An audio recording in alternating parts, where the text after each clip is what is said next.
ઉમરગામમાં આદિવાસી સમાજ દ્વારા રાજ્યપાલને સંબોધી ઉમરગામ મામલતદારને આવેદનપત્ર પાઠવવામાં આવ્યું હતું।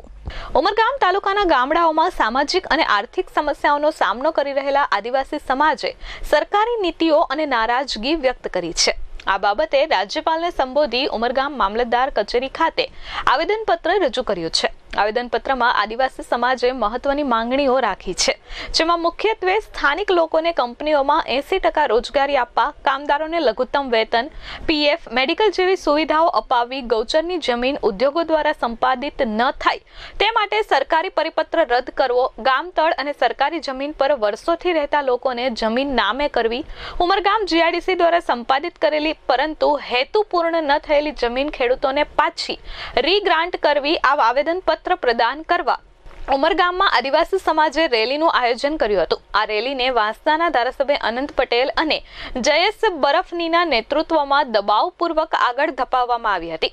સમાજના આગેવાનોની ઉપસ્થિતિ આ અવસરે મોટી સંખ્યામાં આદિવાસી સમાજના લોકો જોડાયા હતા। તાલુકાના આદિવાસી સમાજ દ્વારા ઉમરગામમાં જે સળગતા પ્રશ્ન છે, જેવી રીતે અહીંની કંપનીઓ પ્રદૂષણ ઓકે છે, અહીંના ભૂગર્ભના જળ લાલ થઈ ગયા છે, એવી જ રીતે અહીંની કંપની સ્થાનિક લોકોને રોજગારી આપતી નથી। અહીંની જીઆઈડીસી દ્વારા દમણગંગાના કિનારે જે નદીઓના કિનારે ખૂબ મોટો પટ્ટાવાળો છે, જેમાં આદિવાસી સમાજ ખેતી કરે છે, એને હડપી લેવા માંગે છે। એવી જ રીતે અહીં ઉમરગામનો મોટો પ્રશ્ન જેટીનો છે। ઘણીવાર અહીં નાળિયેર ફોડાઈ ગયા છે ધારાસભ્યશ્રી દ્વારા, પરંતુ હજુ સુધી એ જેટી બનવા પામી નથી। માછી સમાજ જે ખેતી કરે છે એ ખેતી અત્યારે અટકાવીને એમની જમીન પણ લઈ લેવાની કોશિશ કરે છે। 73AA વાળી જમીન આદિવાસી સમાજની જમીનો હડપી લેવાની વાત છે। અહીંની બહેનો અને ભાઈઓને કંપની દ્વારા 12 કલાકની નોકરી કરવામાં આવે છે અને માત્ર 8 કલાકનો પગાર આપવા માંગે છે। અમે ચેતવણીના ભાગરૂપે રેલી કાઢીને મામલતદારશ્રીને આવેદનપત્ર આપ્યું છે। જો અમારી વાત નહીં સાંભળશે અથવા અમારા પર થયેલા અત્યાચાર જો હવે અટકશે નહીં તો અમે ધરણા પ્રદર્શન કરીશું, અમારું આંદોલન ઉગ્ર કરીશું। આમ આદમી પાર્ટી સાથે પણ અમારી વાતચીત ચાલુ છે। અમે સાથે રહીને ચૂંટણી લડીશું, કારણ કે આમ આદમી પાર્ટી અને કોંગ્રેસ વિરોધમાં લડશે, ત્રિપાંખીયો જંગ થશે તો બંનેને નુકસાન થશે। એટલે અમારા ઉપલા જે પણ નેતાઓ છે એમના દ્વારા એમની સાથે વાતચીત ચાલુ છે।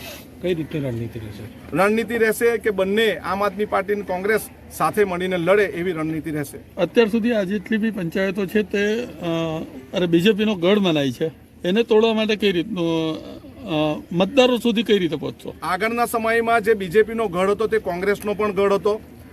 કોઈનો ગઢ અને કોઈની બાપના મત હોતા નથી। આગળના સમયમાં અમારી રણનીતિ રહેશે, લોકલ પ્રશ્નને વાચા આપીને આંદોલનના સ્વરૂપમાં અમે લોકોને ભેગા કરીશું અને લોકોની લાગણી જીતીશું। અમિત સિંહ રાજપૂત સાથે પ્રશાંત પંચાલ, S24 ન્યૂઝ, ઉમરગામ।